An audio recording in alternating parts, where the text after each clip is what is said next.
Bom, eu sou Fernanda Nudemann, vocês podem comprovar, se eu esquecesse também, eu trouxe. Eu sou fundadora do Ponto de Contato, que é um espaço de coworking. Vou contar daqui a pouquinho o que é para vocês. Todo mundo falando muito de educação aqui, né? Afinal a gente está num colégio. Eu vim trazer um pouquinho o que está acontecendo no mundo lá fora. Então, o que está acontecendo no mercado de trabalho? A gente, enfim, vocês estudaram aí em história, tudo que aconteceu, Revolução Industrial, quando acaba o trabalho do artesão e entram as máquinas. Ops, eu vou pular essa parte, tá? Porque vocês já sabem bem isso, então, senão não cabe em 9 minutos. Então, depois disso, entram as máquinas, mas continuam as pessoas existindo. Mas o que acontece? As pessoas passam a ser tratadas como máquinas. Esse é o grande problema. E aí, elas... Elas trabalham assim, com essa cara. Porque as pessoas têm outros estímulos que elas precisam que as máquinas não precisam, né? Então, quem já não viu... Vocês não veem seus pais no trabalho, mas pode ter certeza que a maioria trabalha assim, né, no emprego formal. Domingo à noite eles devem ter um pouco essa cara também, né? E aí, é mais ou menos isso que acontece com as pessoas no trabalho. Os profissionais, eles passaram a ficar todos iguais. Eles não podem pensar, não podem ter personalidade, não podem ter autonomia. Então, isso começou a acontecer com o mercado de trabalho. Muito triste, né? E aí, é só colocar uma gravata que realmente fica todo mundo igual. E é isso que viraram os profissionais. É claro que isso é generalizado, né, que estou querendo causar um pouco de polêmica aqui.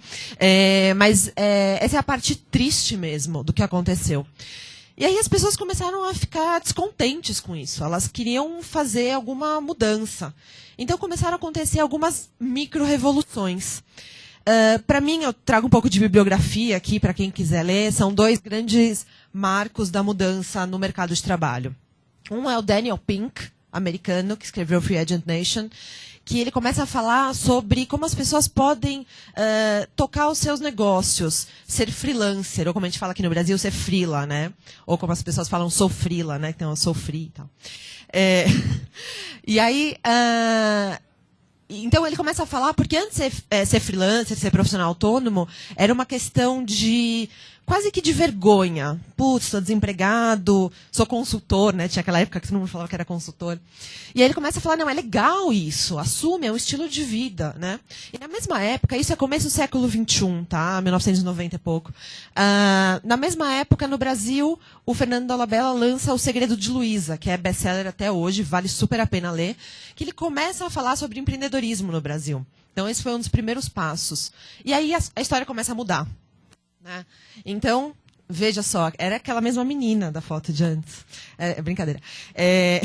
Então, tem um monte de palavras-chave, mas eu trouxe 3 que eu acho muito importante, que refletem essa mudança no mercado. Empreendedorismo, flexibilidade e criatividade.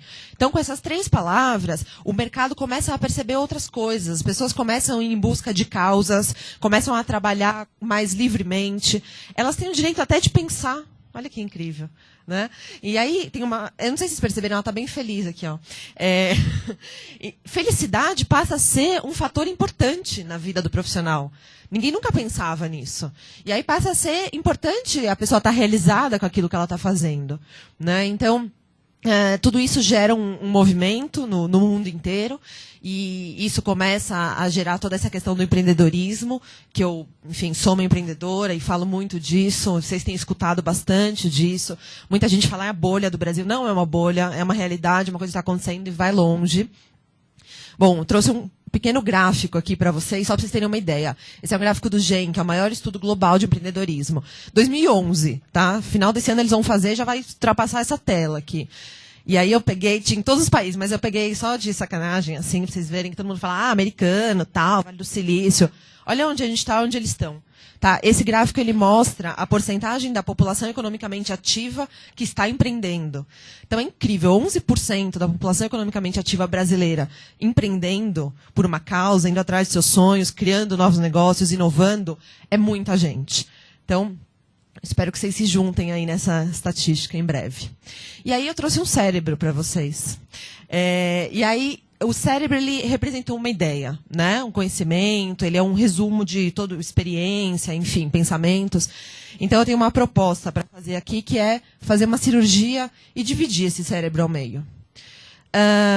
Por quê? Porque a gente precisa dividir, precisa compartilhar. A gente precisa colaborar, que é uma coisa que vocês escutam muito. Isso tem que ser de verdade. Então, se você tem uma ideia ou tem um conhecimento, divida ela. Não tenha medo de dividir. Porque se dividir, sabe o que vai acontecer? Elas vão se multiplicar. As ideias, quanto mais você divide, eu vou mostrar aqui para vocês uma fórmula mágica, contrariando tudo que vocês aprenderam de matemática e física até hoje. Ideia, diferente de todo o resto, ideia, conhecimento, experiência.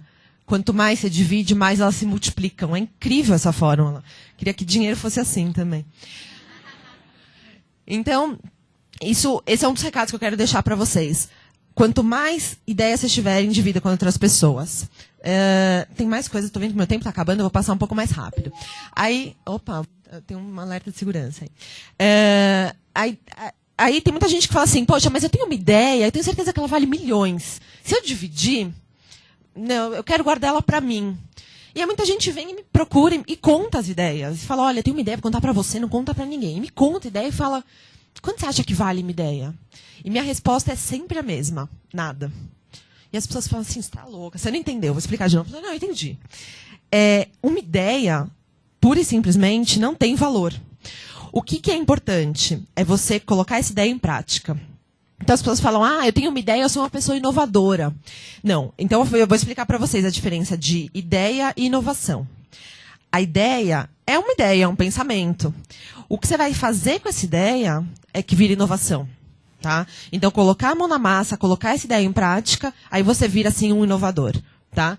Então, eu vou dar um exemplo de uma coisa que é uma inovação. Não sei se vocês assistiram isso. Acho que não está mais rolando aqui.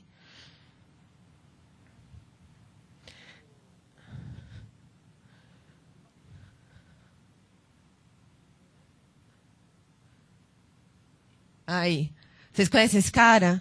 O Felix Baumgartner pulou, fez o salto, bateu recorde da estratosfera e tal. Imagina quantas ideias não tinha envolvida nesse projeto, quantos anos, de quantas ideias, de quantas pessoas que compartilharam essa ideia. Para chegar, e esse segundo, eles inovaram. Porque a coisa aconteceu de verdade. Tá? Então, aí. E aí, o Sir, do vídeo anterior, me plagiou, porque ele contou exatamente o que eu ia contar aqui, mas tudo bem. Ele falou rapidamente, né? Ele fez a brincadeira lá da floresta e tal.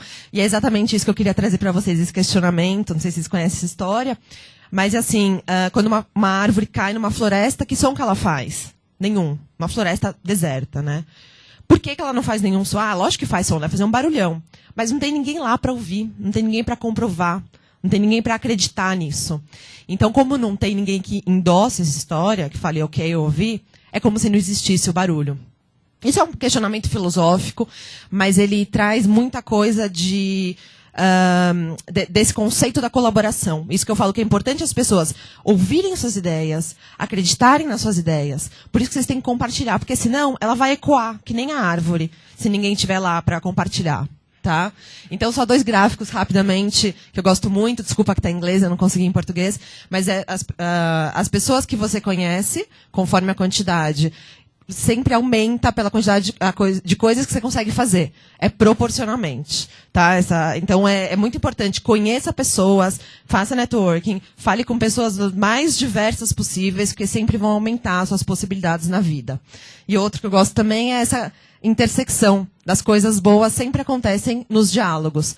Então, conversem bastante. E aí, eu tenho super pouco tempo, mas eu acho que... Só para contar aqui, o que a gente falou, temas principais aqui. Ideias, colaboração, empreendedorismo, pessoas, inovação, tudo isso forma o coworking, que é o que eu fiquei de explicar para vocês. Então, algumas fotinhos rápidas do que é um espaço de coworking, com empresas, empreendedores, startups colaborando, conhecimento, eventos. E meu recado final aqui, sejam que nem essa girafinha. Inovem e compartilhem. Muito obrigada.